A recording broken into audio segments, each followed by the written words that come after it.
Applying for Middle East and other global airlines but do not know what is the process.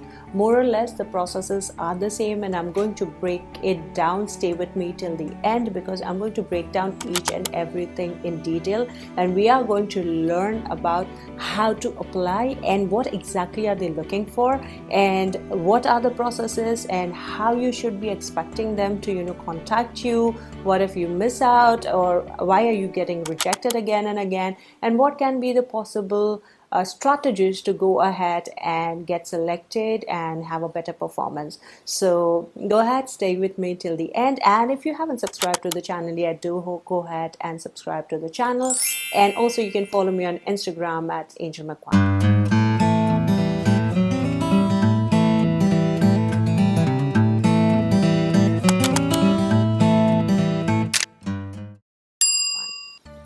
So when we talk about the Middle East airlines or the global airlines, every airline has its own strategy and it has its own policy, and there are laws of the land as well. So let's start with Gulf, Middle East and other airlines. More or less the processes are the same. However, I'm going to average it out and bring it to a core and give you exactly what are they looking for, so that you know that even after having the strongest communication, the best personality, you might end up still getting rejected because you are going and portraying yourself wrong. They are not going to buy your personality and your answer because you are giving it wrong. So sometimes when you want to get selected, you have to be perceived in a certain way, and for that the biggest thing that you should start doing is two things. One is, please start researching on the place that airline is based in. Yes, that plays a huge role because they are looking for people who can accommodate themselves. It is very, very, very important to understand the laws or the culture of the place you are applying to. Second important thing is you have to understand the culture of the airline.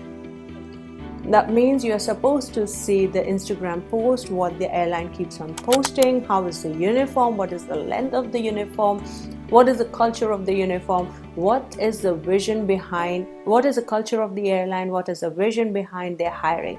These things would help you mentally prepare and go better next time when you appear for the interview. So when we start with the application process. The application process is generally online. Yes, there are walk-in days, but mostly those are also invite based. Sometimes you have an open day and the first day is CV. I will come to that, but let's start by online application. Every airline, even if it is an open day, would ask you to go ahead and apply online because that generates an applicant ID, and it is easier for me to understand what is going to be your process, which round have you reached, and it is easier for the recruiters to identify a person by application number or the applicant number. So that is one of the reasons, and everything, your selection, rejection, your next process, your documentation, everything comes to that one portal on the website where you have already logged in. Makes the whole process smooth and easier. So make sure that you log in and you go ahead, make your profile and apply it online. And also you go ahead and understand what is the CV requirement application.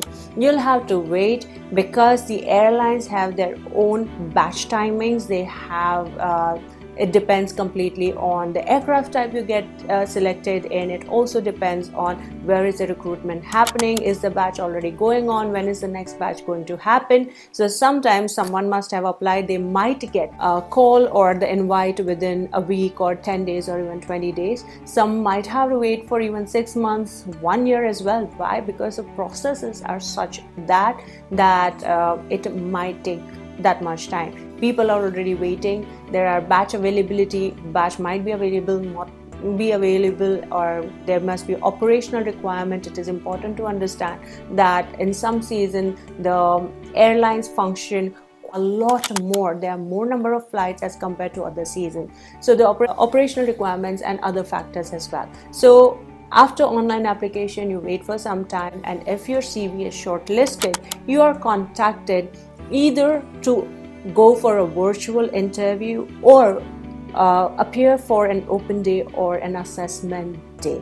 Yes. So after your CV selection, either you get an invite to appear for an online interview where you have to go ahead and give video recording, and if not, they directly send you that, hey, we are coming to your place, you will coming to your the location or destination on so and so date, are you available? Some airlines do ask for that, some airlines directly send the invite, so you'll have to wait for that.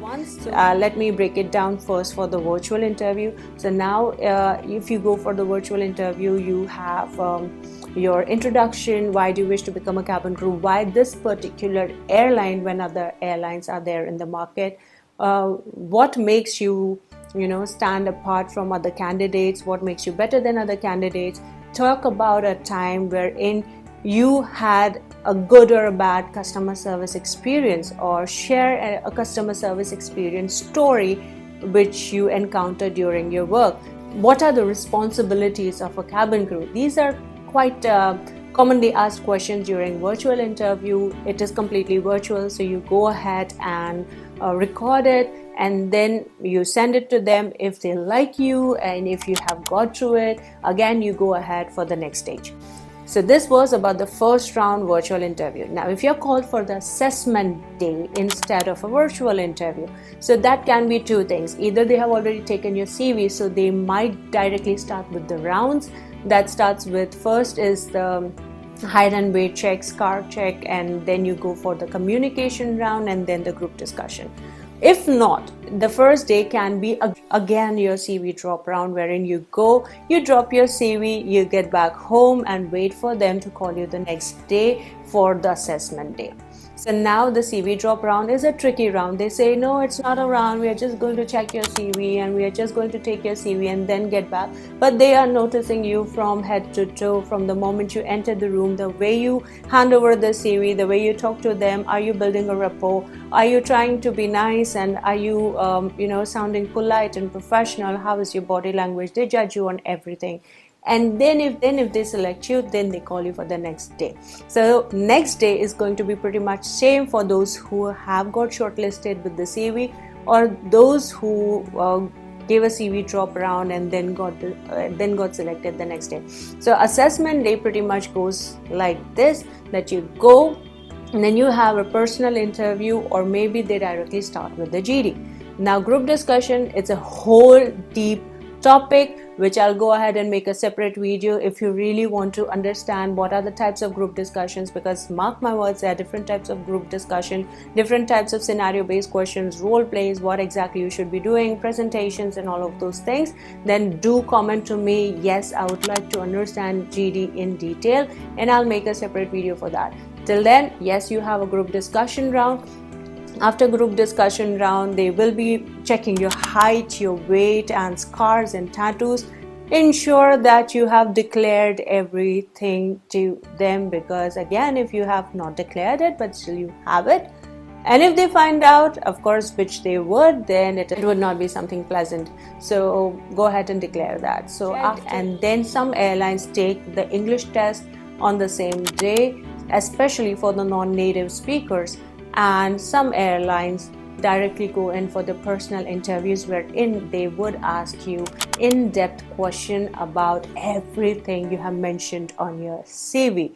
So this is something that I'm giving you a bonus. Read your CV correctly, make all the potential questions out of the CV which can be asked. What all questions can be asked from my CV, and then go ahead and make answers to them. It is going to help you. You will carry your question paper with you, and it is going to be a pretty long interview that day for personal interviews. Mostly they'll ask everything. If your English test is not done before the personal interview, then probably after getting selected in the personal interview, they would send you after a few days a mail which will contain the link of the English test, and then you go ahead and give your English test. If you clear it, some airlines have easy tests, some airlines have tricky ones, some airlines have quite a difficult English test which contains grammar and other things. So yes, after completing everything, you do get selected and get an email or a golden call to complete the joining formalities. Keep your three photographs ready. One is a half passport size photograph with a white background. Other one is a mid-length photograph. The third one is a photograph in formal, a complete head to foot photograph. And the fourth one, and sometimes they ask for 3, sometimes they ask for 4. The fourth one would be a photograph in casual. How do you look in casuals as well, like a jeans and a top or something like that. So this was it about how the airlines function. This was mostly about Gulf and Middle East and other things. Now the European airlines, they have their own set procedures. I'll make a separate video for that because it is a completely different procedure and they're looking for different things and the criteria is different. And now when you're preparing, make sure that you are extremely pleasant and customer centric, and you are polite, you have a polite tone, you are greeting, wishing, you're very, very, very professional, and you have to look very presentable, as well as you have to understand it is not going to be just about your looks and all. Yes, flawless clean skin is something they're looking for, but you have to really, really work on the customer service and customer centric approach, because airlines are going to go ahead and see that they look for something that is safe for customers and comfortable for customer. So get that mindset and develop your skills to that and practice it that way. So if you have any more questions, write to me in comment section below, and I'll see you guys next time. Till then, prepare well and all the best. God bless you. Hey, thanks for watching my YouTube channel. If you found something of value here, then do go ahead and subscribe to the channel. Do share it with someone you know might need to hear this.